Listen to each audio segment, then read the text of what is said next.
Hello there and welcome back to my studio once again.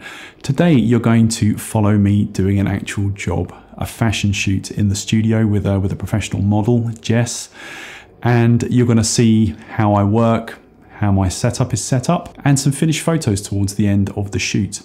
Now before we get going with the photography, I just want to talk to you about one or two color related issues that people have asked me. So I work on the basis that I want to get the best color in the studio, in camera, so that I don't have a huge amount of work to do in my post-production. So I shoot everything on my Fujifilm GFX 50S with the 63mm lens. That's equivalent to a 50mm on a full frame camera. And one of the cool things about shooting on Fuji cameras is that they have built-in film emulations.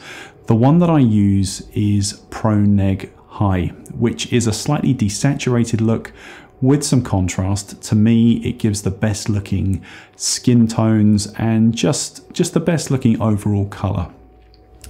In addition to that, I'm setting my white balance manually, so I set that to a Kelvin value.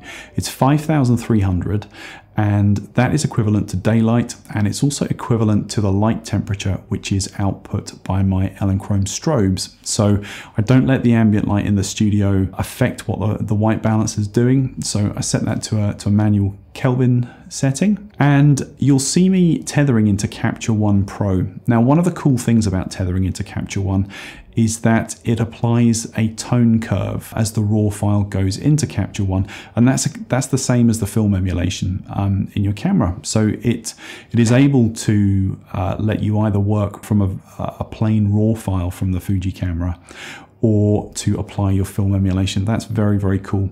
Another cool thing about Capture One is that it allows you to use the other film emulations once you've taken your photo. So it knows all of the different film presets that are in the Fuji cameras, and you can change those once you're within Capture One. That's really, really lovely. One other thing that you'll see me doing in this video is building an aesthetic set, or what I think of as being an aesthetic set with a beautiful cream look. And it's really simple to do this. I just use several canvas backdrop rolls, and I combined these with an old stool and some old decorators dust sheets. Now you can buy these dust sheets in a hardware store, which is what I was going to do. And I was thinking I'd get them and I'd spend some time aging them and making them look a little bit rugged and characterful. But in the end, I ended up buying them from a tradesman who was doing some work in my kitchen, which saved me the job of making them look old and gnarly, because they already looked pretty old and gnarly. So I paid him the same price as some brand new ones. He thought I was crazy to be doing that, to be honest. But it makes the sheets look unique actually, and they're not going to look like anybody else's, and they're very cheap, and you can just drape them or put them along the floor, and it just changes your space up really nicely. So that is it, I think. Let's get into the shoot. You'll see my unedited raw files as we go through the video, and then some retouched ones towards the end. I hope you enjoy this.